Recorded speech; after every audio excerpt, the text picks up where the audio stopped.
নমস্কার বন্ধুরা, বেঙ্গলি স্বাদ কিচেনে আবারও একটা নতুন রেসিপিতে আপনাদের সকলকে স্বাগত। আজ আমি আপনাদের পাকা আমের কেক বানিয়ে দেখাবো, তা সম্পূর্ণ এগলেস। আমি কোনো রকম এখানে ডিম ব্যবহার করিনি।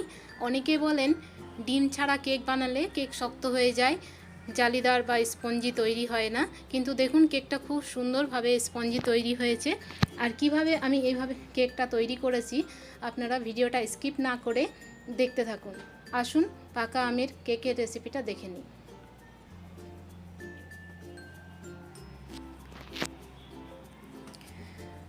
পাকা আমের কেক বানানোর জন্য আমি এখানে একটা পাকা আম নিয়েছি। পাকা আমটাকে আমি ভালো করে ধুয়ে নিয়েছি। এবার এটাকে খোসাটা এভাবে ছাড়িয়ে দিচ্ছি। ছুরি দিয়েও এভাবে খোসা ছাড়িয়ে নিতে পারেন, তাছাড়া পিল আপ দিয়েও খোসাটা ছাড়াতে পারেন,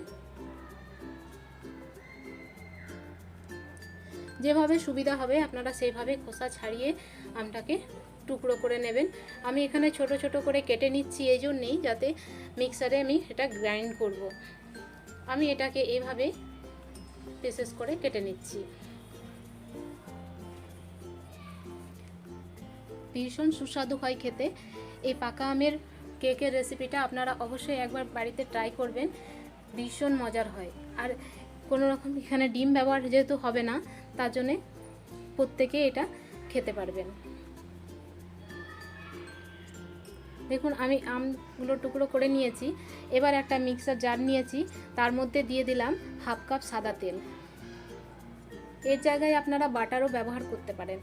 এবার দিয়ে দিচ্ছি আমি চিনি, দিয়ে দিলাম পৌনে কাপ। আমি 1 কাপ পুরো চিনি দিইনি, কারণ আমটা কিন্তু মিষ্টি আছে।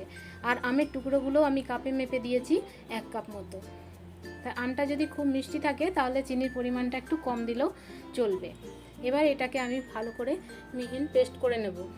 জাস্ট 1 থেকে 2 মিনিট হার্ডলি এটাকে চালিয়ে নিতে হবে মিক্সারটা।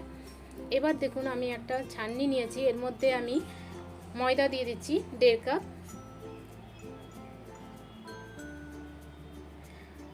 আর এর মধ্যে দিয়ে দেব বেকিং পাউডার ছোট চামচের 1.5 চামচ।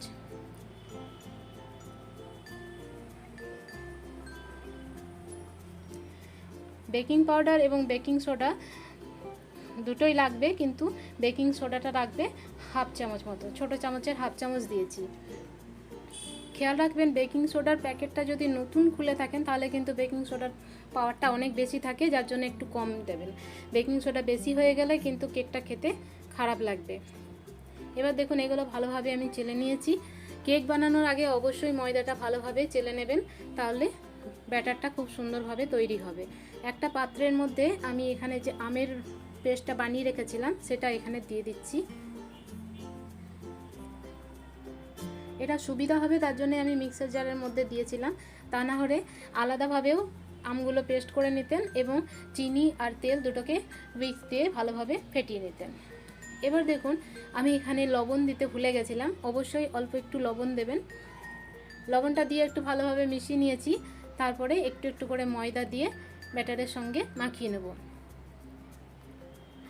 এই কাজটা কিন্তু খুবই আলতো হাতে করে নিতে হবে, তা না হলে কিন্তু ব্যাটারটা তৈরি তো হয়ে যাবে কিন্তু কেকটা ফুলবে না। এই ছোট ছোট টিপসগুলো যদি আপনারা ফলো করেন তাহলে আপনাদেরও কেক খুব সুন্দরভাবে ফুলবে এবং স্পঞ্জি হবে। বাকি যে ময়দাটা ছিল সেটাও আমি এর মধ্যে দিয়ে দিলাম, দিয়ে আবারও আলতো হাতে আমি মিক্স করে নেব। চেষ্টা করবেন একই ডাইরেকশনে ঘোরাতে। দেখুন আমি এইভাবে আলতো হাতে মিশিয়ে নিচ্ছি। এবার আমি এর মধ্যে অ্যাড করে দেব মিল্ক পাউডার। আমি এখানে 2 চামচ মিল্ক পাউডার দিয়েছি। এটা কিন্তু সম্পূর্ণ অপশনাল, হাতের কাছে যদি থাকে তাহলে অবশ্যই দেবেন, দিলে খেতে কিন্তু কেকটা ভীষণ ভালো লাগবে। আর না দিলেও কোনো অসুবিধা নেই, কিন্তু যদি থাকে তাহলে অবশ্যই দেবেন। এবার দেখুন মিল্ক পাউডারটা দিয়ে আমি খুব ভালোভাবে মিশিয়ে নিয়েছি, কিন্তু ব্যাটারটা অনেকখানি ঠিক আছে, মানে ঘন। তো আমি এটা কি করলাম, হাফ কাপ দুধ ব্যবহার করছি এর মধ্যে। দুধটা একটু একটু করে দিয়ে আমি ভালোভাবে এটাকে মিশিয়ে নেব।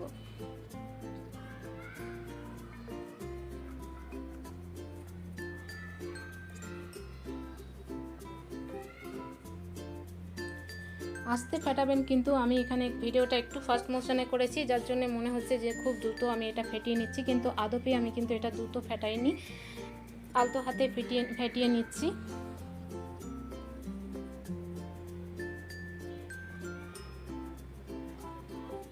আমার কিন্তু ব্যাটারটা তৈরি হয়ে গেছে, দেখুন কি সুন্দরভাবে তৈরি হয়েছে। কিন্তু এটা আরও ভালো হবে, এর মধ্যে আমি অ্যাড করে দেব 1 চামচ হোয়াইট ভিনিগার। আমরা যে চাইনিজ খাবার বানাই সেই যে ব্যবহার করি ভিনিগারটা, সেই একই ভিনিগার আমি এখানে ব্যবহার করেছি। দেখুন ভিনিগার দেওয়ার পরে কি সুন্দর ফ্লাফি হয়ে যাচ্ছে ব্যাটারটা। আমার কিন্তু ব্যাটারটা তৈরি হয়ে গেছে। ভিনিগার দেওয়ার পরে কিন্তু আর বেশিক্ষণ এটাকে রাখা যাবে না, তাড়াতাড়ি করে কেক টিনটা আমি তৈরি করে নিচ্ছি। আপনারা অবশ্যই কেক টিনটাকে আগেই তৈরি করে রেখে দেবেন, রেডি করে নেবেন। আমি এটাতে একটু সাদা তেল দিয়ে ব্রাশ করে নিয়েছি, আর এর উপরে আমি দিয়ে দেবো বাটার পেপার। আপনাদের কাছে যদি বাটার পেপার না থাকে তাহলে এর উপরে ময়দা ডাস্ট করে দেবেন, তেল ব্রাশ করে ময়দা ডাস্ট করে ময়দাটা ঝেড়ে দেবেন, তার উপরে ব্যাটারটা দিয়ে দেবেন। আমি এখানে বাটার পেপার দিলাম, আর সাইডে যে ছোট ছোট টুকরোগুলো ছিল সেগুলো আমি সাইডে এইভাবে রেখে দিলাম।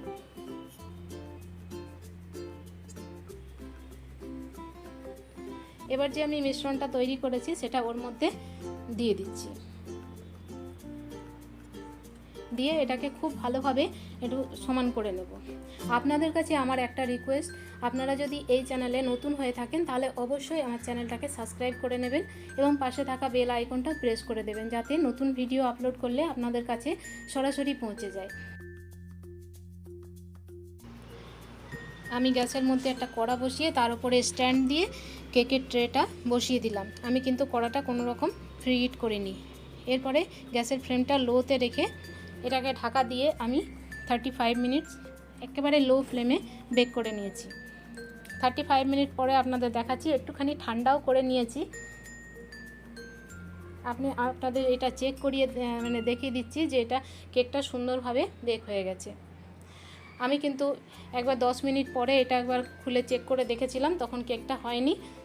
দেখুন এখন কিন্তু কেকটা সুন্দর হয়ে গেছে। এবার আমি এটাকে কড়া থেকে তুলে নিচ্ছি। কেকটা কত সুন্দর ফুলেছে দেখুন।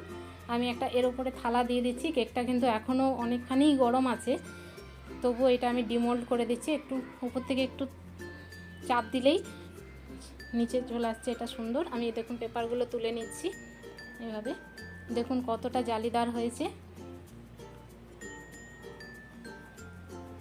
গরম ছিল বলে উপরের অংশটা থালায় চিপকে গেছে। একেবারে সফট হয়েছে কেকটা। আমি কেটে দেখাচ্ছি আপনাদের, দেখুন দেখেই তো বোঝাচ্ছে যে এটা কতটা নরম হয়েছে।